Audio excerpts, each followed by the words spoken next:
साहब paper leak की खबर लीक हो गई है साहब। हर तरफ हंगामा मचा हुआ है, समझ नहीं आ रहा क्या करें। एक मिनट। हाँ साहब, बच्चे फांसी लगा रहे हैं साहब। कह रहे हैं कि सालों की मेहनत ख़राब हो गई उनकी, उनके सपने टूट गए और ना जाने क्या क्या कह रहे हैं लोग। अब क्या करें।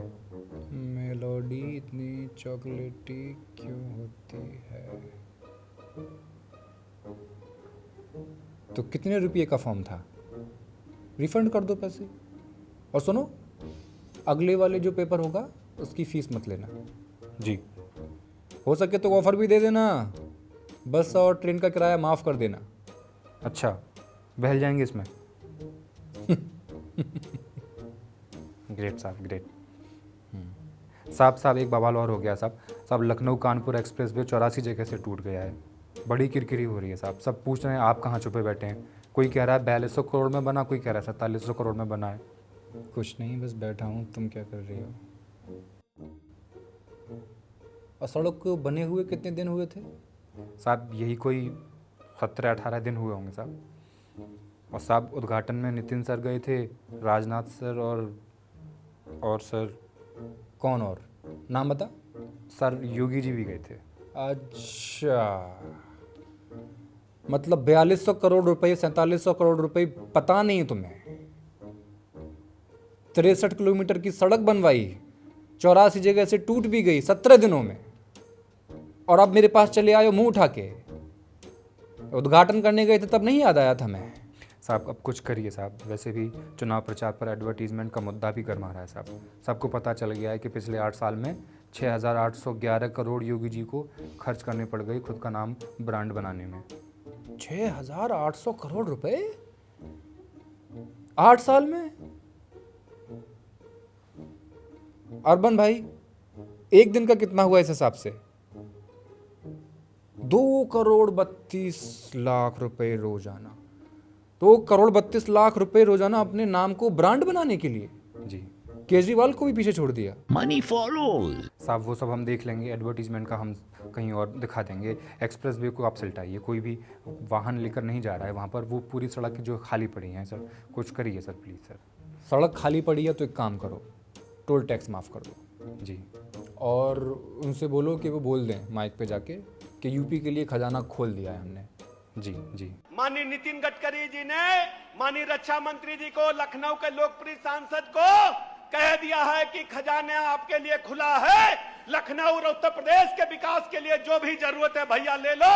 नमस्कार, मैं हेमंत और आप मॉलिटिक्स देख रहे हैं। हफ्ते की हाइलाइट्स में आप सभी का फिर से बहुत बहुत स्वागत है। फन की बातें हमने की। फन की बात करने के बाद बढ़ते हैं अगले सेगमेंट गोदी मीडिया मूवमेंट्स की तरफ। और उससे पहले आप ये ट्रेंड देख लीजिए।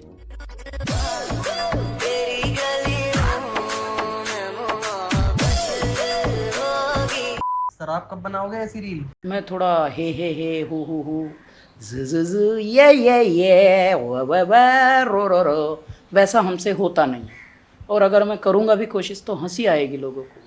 अब चोपड़ा साहब को देखिए, जंतर मंतर गई नहीं, लेकिन जुनैद की बिरयानी का टेस्ट इनके लबों से जा नहीं सका।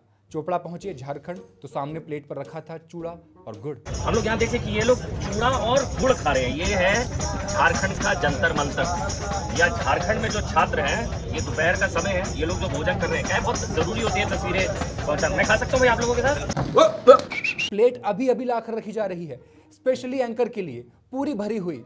ये गड़बड़े बाबा। वैसे टीवी चैनल जंतर मंतर के छात्रों के साथ नहीं थे, लेकिन झारखंड के बच्चों के साथ हैं। अब बच्चों में भेदभाव करने तक भी गोदी मीडिया गिर सकता है तो आश्चर्यचकित मत होइए। भेदभाव इनकी यूएसपी है, इनका घर भी उसी से चलता है। लेकिन जुनैद ने कोई भेदभाव नहीं किया। जुनैद झारखंड भी पहुंच चुके हैं। Yes, Junaid is in the house. Biryani यहाँ पर भी बैठेगी और सब बिरयानी करते हैं। सबसे पहले तो हम स्पष्ट कर दें कि वो वेज बिरयानी होती थी। वो जंतर मंतर पर सिर्फ वेज ही बढ़ता था। ये आदमी अपने ऑफिस से 40 मिनट की दूरी पर जंतर मंतर नहीं पहुंच पाया दिल्ली में, लेकिन झारखंड पहुंच गया। अच्छी बात है, कम से कम विपक्ष की सरकारों वाले राज्यों के बच्चों का दर्द तो समझ रहे हो। लेकिन बच्चों से ज्यादा मोदी जी का दर्द समझा जा रहा है। बच्चे प्रोटेस्ट क्यों कर रहे हैं, कौन सा एग्जाम था, क्या गड़बड़ी हुई, इन गोदी एंकरों को उससे कोई मतलब नहीं है। जुनैद की बिरयानी से ये आदमी आगे ही नहीं सोच पाया। यही गोदी मीडिया और इसके समर्थक कहते थे कि जंतर मंतर वाले झारखंड क्यों नहीं आते, दिल्ली वाले झारखंड क्यों नहीं आते, क्या ये स्टूडेंट्स नहीं हैं, क्या झारखंड के बच्चे नहीं हैं। तो तमाम मीडिया और कंटेंट क्रिएटर झारखंड पहुंचने लगे और साथ में पहुंची कौन, नेहा बोरा। लेकिन इनको अब भी तकलीफ हुई, इनको लगा कि तुम नहीं आती तो तुम्हें गरियाते रहते हम, अब जबकि तुम आ गई हो तो अब देश विरोधी और टुकड़े टुकड़े गैंग हम किसको बोलेंगे। खिसियानी बिल्ली खंबा नोचती है, लेकिन यहाँ नेहा बोरा का स्वागत काली स्याही फेंक कर किया गया है। गोदी मीडिया के गुल्लू मुल्लू अब तक बता रहे थे कि शांत तरीके से प्रोटेस्ट कैसे किया जाता है, वो यहाँ के बच्चों से सीखा जाना चाहिए। लेकिन गुल्लू मुल्लू ने दिल्ली जंतर पर हुई पुलिस की बर्बरता का जिक्र कभी नहीं किया। झारखंड सरकार का पेपर को लेकर इतिहास बेहद शर्मनाक है, लेकिन प्रोटेस्टर्स पर उन्होंने न लाठीचार्ज किया, न आंसू गैस के गोले फेंके और न ही पैलेट गन्स का इस्तेमाल किया है। गोदी मीडिया को यह भी बताना चाहिए था कि किस तरीके से झारखंड का यह प्रोटेस्ट दिल्ली से अलग है। इसके लिए एक लाइक तो बनता है। अब चलते हैं अगले सेगमेंट इंटरनेशनल बकैती की तरफ। बकैती का लेवल इंटरनेशनल है, देखिए कैसे। इस हफ्ते एक खबर आई जिसने देश भर के फोन में मौजूद एक ऐप को हिला दिया, जिसे हम यूपीआई कहते हैं। खबर है कि taxation and other laws amendment bill 2026 के जरिए अब 2000 रुपए से ऊपर की हर यूपीआई पेमेंट पर टैक्स वसूला जाएगा। जिस चीज को सरकार 6 साल तक डिजिटल इंडिया का ताज बता कर थकती नहीं थी, अब उसी ताज को पैरों तले रौंदा जा रहा है। निर्मला दीदी ने सफाई देते हुए कहा है, merchant discount rate applies only to the merchants and not on the end users customers. मतलब आप बेफिक्र होकर यूपीआई चलाते रहिए, ये चार्ज तो बेचारे दुकानदार पर पड़ेगा, आपकी जेब का तो कोई लेना देना है ही नहीं। झूठ बोल रहा है। अब इस लॉजिक को थोड़ा खोलते हैं, क्योंकि यही असली मजा है। ये बिल्कुल वैसा ही है, वैसा ही स्टेटमेंट है जैसे कोई बिस्किट कंपनी का मालिक प्रेस कॉन्फ्रेंस बुलाकर कहे, आटे और चीनी के जो रेट बढ़ रहे हैं उसका बोझ हम सिर्फ मैन्युफैक्चरर उठाएंगे, बिस्किट के पैकेट का दाम 1 रुपया नहीं बढ़ेगा, वादा है। या फिर पेट्रोल पंप का मैनेजर बोल दे, एक्साइज ड्यूटी सिर्फ ऑयल कंपनी पे लगती है साहब, आपकी बाइक की टंकी पर इसका कोई असर नहीं पड़ेगा। और यहीं पर बेसिक इकोनॉमिक्स आपकी टीवी स्क्रीन को थप्पड़ मारती है। कोई भी कॉस्ट हवा में घुल मिल नहीं जाता, वो घूम फिर कर आखिर में कस्टमर की जेब में ही उतरता है।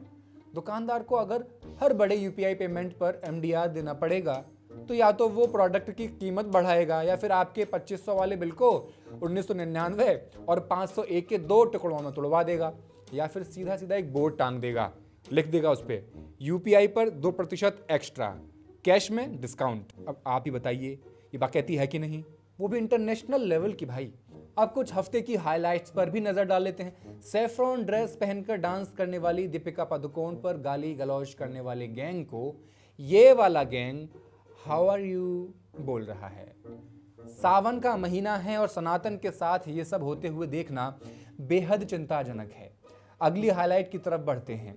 आप कहते हैं यूपी की शिक्षा व्यवस्था क्यों नहीं सुधर रही, क्यों भर्ती नहीं हो पाती हैं, क्यों यहाँ का युवा बेरोजगार घूम रहा है, क्यों पेपर लीक होते हैं, क्यों यहाँ के स्कूल खस्ताहाल हैं, तो यूपी के शिक्षा मंत्री से पूछ लीजिए।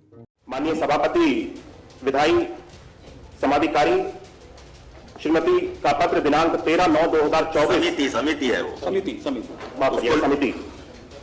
विधायी समाधिकार समिति का पत्र दिनांक 13/9/2024 समस्त औपचारिकताओं पूर्ण करते हुए मृतक आश्रित कोटे के अंतर्गत नियुक्ति हेतु आवेदन किए जाने, किंतु रिश्वत देने के कारण रिश्वत न देने के कारण प्रार्थी को सेवा प्रदान नहीं किए जाने का उल्लेख किया गया है। तो पिछले हफ्ते के ये रहे 5 हाइलाइटेड कमेंट्स। हफ्ते की हाइलाइट्स में आज इतना ही रखते हैं। और ये एपिसोड आपको कैसा लगा हमें कमेंट सेक्शन में बताते रहिए, क्योंकि हम करने वाले हैं आपके 5 मजेदार कमेंट्स को highlight in the next episode of हफ्ते की हाइलाइट्स। मिलते हैं अगले हफ्ते रविवार के दिन, तब तक के लिए शब्बा खैर।